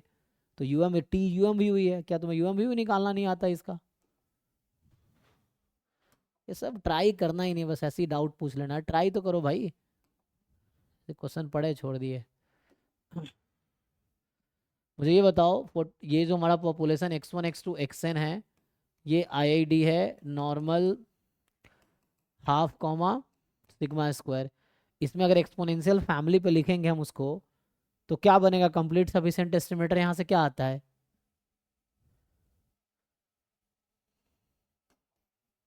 किसका डाउट है भाई? विनय, तुमने ट्राई किया है क्या है complete sufficient estimator? Sir X bar आएगा। एक्स बार नहीं आएगा, ढंग से चेक करो। Summation X I. तुक्का लगाते रहते हो, सॉल्व करके देखो ना। तो यहाँ म्यू नोन है, अननोन थोड़ी है। तो म्यू नोन है तो यहाँ x माइनस हाफ का क्या होगा अपॉन सिग्मा होल स्क्वायर है। अभी मैं सीधा सीधा इसको जो एक्सपोनेंशियल फैमिली का अप्रोच बताया होगा तो क्या कहता है, इसको एक्सपोनेंशियल लॉग ले लो।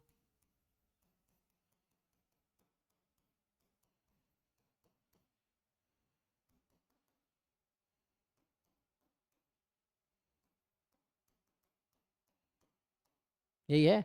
तो ये फंक्शन ऑफ एक्स मान लो, फंक्शन ऑफ सिग्मा है। यहाँ एक ही अननोन पैरामीटर है वो सिग्मा, और ये है function of sigma an estimator. तो यहाँ से ये समझ आया कि अगर तुम्हें याद होगा तो यहाँ से जो टी है summation X I minus half, वो जो हम लिखते हैं ना जी एक्स या जो भी टी एक्स लिखते हैं, so this whole square I from 1 to n, this is complete sufficient estimator.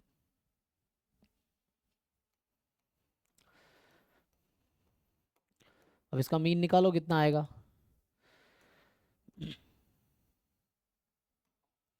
तो यहाँ से होगा क्या, एक्स आई माइनस हाफ का डिस्ट्रीब्यूशन होगा नॉर्मल 0 सिग्मा स्क्वायर, तो ई ऑफ, ठीक है। तो एक्स आई माइनस हाफ का जो x I minus half upon sigma जो है नॉर्मल 0 1, इसका स्क्वायर जो होगा काई स्क्वायर 1 होगा, ठीक है। अब इसको यूज़ करो ढंग से, तो इसका जो एक्सपेक्टेशन निकालोगे ई ऑफ टी कितना आएगा जी, एन सिग्मा स्क्वायर, ये बनेगा। एन को इधर बुला लो। तो यहाँ से ये समझ आया, एन को इधर बुलाएंगे तो expectation of T by N is sigma square. इसका क्या समझ आया? तो ये समझ आया कि जो टी बाई एन है 1/n summation X I minus half का whole square I from 1 to n, this is U M V U E of sigma square by Lehmann Scheffe theorem की function of complete sufficient estimator which is unbiased is U M V U E. ये आ गया। अब इसमें एक एक करके n तुम्हारा 5 है, 5 ही है ना, n को 5 रखो, x1 x2 x3 x4 x5 दे रखा है, पुट करो, वैल्यू निकालो, वही आंसर होगा। ठीक है, तुक्का नहीं लगाओ, सॉल्व करके देखो। मैं बता दूं तुम्हें, यहाँ म्यू नोन था, मान लो यहाँ म्यू होता, म्यू नोन है, तो ये X I minus mu whole square 1/n U M V U. अगर म्यू अननोन होता ना तो आता 1/n-1 summation X I minus X bar का होल स्क्वायर, जो कि एस स्क्वायर होता है। तो एस स्क्वायर सिग्मा स्क्वायर का यू एम वी यू तब होता है जब म्यू अननोन हो। अगर म्यू नोन है तो 1/n summation X I minus mu whole square is the U M V U of sigma square. और अगर म्यू अननोन है तो जो capital S square sample variance is the U M V U of sigma square.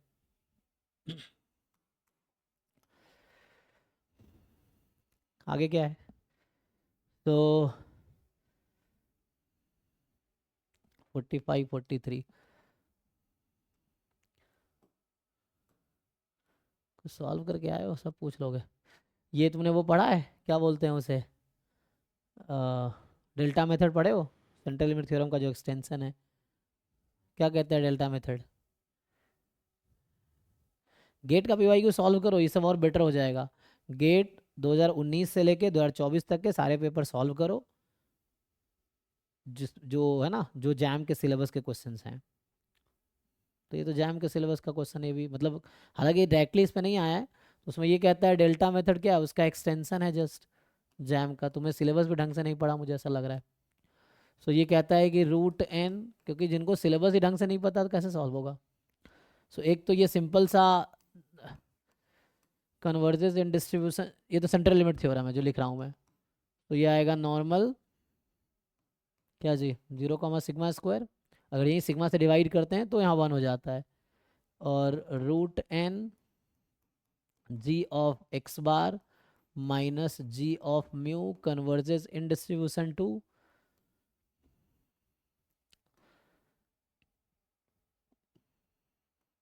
Normal 0 G dash mu whole square into sigma square. यहाँ पे क्या हो रहा है कि x1 x2 आर IID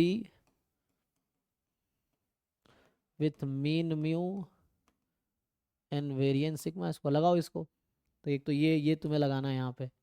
वहाँ जी तुम्हारा जो जी एक्स फंक्शन है तुम्हारे क्वेश्चन में वो है e⁻⁻x है, देखो। तो और सिंपल सा ट्रांसफॉर्मेशन यहाँ यूज़ हो रहा है कि यहाँ xi जो है एक्सपोनेंशियल 1 है, तो डिफरेंस ऑफ xi लाप्लास होता है, लाप्लास 0 1, और उसका मॉड लोग लाप्लास 0 1 का मॉड लोगे तो वापस एक्सपोनेंशियल 1 आ जाएगा। तो कहने का मतलब ये है कि ये जो y1 y2 y3 y4 yn है वो भी एक्सपोनेंशियल 1 ही है, ठीक है। अब आगे लगाओ वो जो लिखा है मैंने थ्योरम अभी, तो समझ आ जाएगा। अप्लाई करो। तो सिग्मा स्क्वायर की जगह इस क्वेश्चन में जो तुम्हारा आंसर आएगा वो तुमसे ये पूछा है, जो यहाँ लिख रखा है मैंने, इसकी वैल्यू पूछ रहा है, ठीक है। तो जो क्वेश्चन का आंसर है वो ये पूछ रहा है तुमसे, ये क्या आएगा। तो ये आएगा यहाँ पे g-1, क्योंकि म्यू की जगह 1 है, ठीक है, इसका whole square into sigma square जो पॉपुलेशन का है, तो 1 ही है वो, है ना।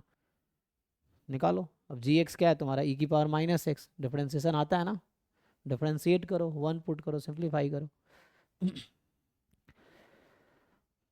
में भी शायद 1/e² आएगा, है ना, 1/e²। कैलकुलेटर से 1/e² कैलकुलेट करो, देखो ये आना चाहिए। ये तो लोअर बाउंड है, यहाँ पे ये रेंज होगा।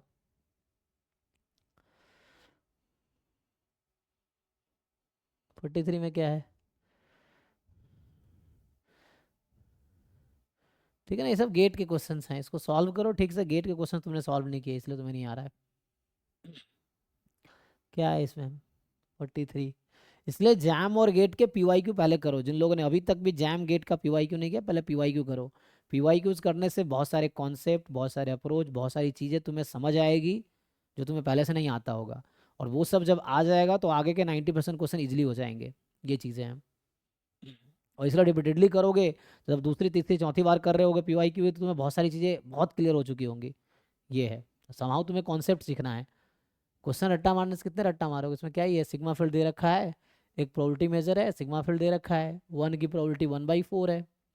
अब यहाँ से तुम्हें ये जो ब्रैकेट में लिखा हुआ है वो सैम्पल स्पेस का मेंबर है। रैंडम वेरिएबल क्या होता है, random variable is a function that map sample space to real number. तो एक फंक्शन, इसका डोमेन सैम्पल स्पेस ओमेगा है और रेंज या कोडोमेन उसका रियल नंबर है। तो यहाँ क्या है, x की जो वैल्यूज़ हैं वो क्या हो सकती है, 1 2 3। तो जो रैंडम वेरिएबल x है उसका रेंज है 1 2 3। डोमेन क्या क्या है x में, 1 2 3 4, क्योंकि सैम्पल स्पेस में 4 मेंबर है ओमेगा में, तो वो है। एंड निकालो 1/1, तो कह रहा है x < 2। तो देखो ऐसा कौन कौन सा आउटकम है सैम्पल स्पेस में जिसके करस्पॉन्डिंग कैपिटल X की वैल्यू <2 है। तो तुम्हें दिख रहा होगा कि आउटकम में क्या क्या है, 1 2 3। तो इस सैम्पल स्पेस में 1 2 3 ऐसा है जिसके करस्पॉन्डिंग x की वैल्यू < 2 है। तो मतलब जो इवेंट है, कहने का मतलब ये हो गया कि जो इवेंट है, ये क्या खुल गया भाई, तो यहाँ से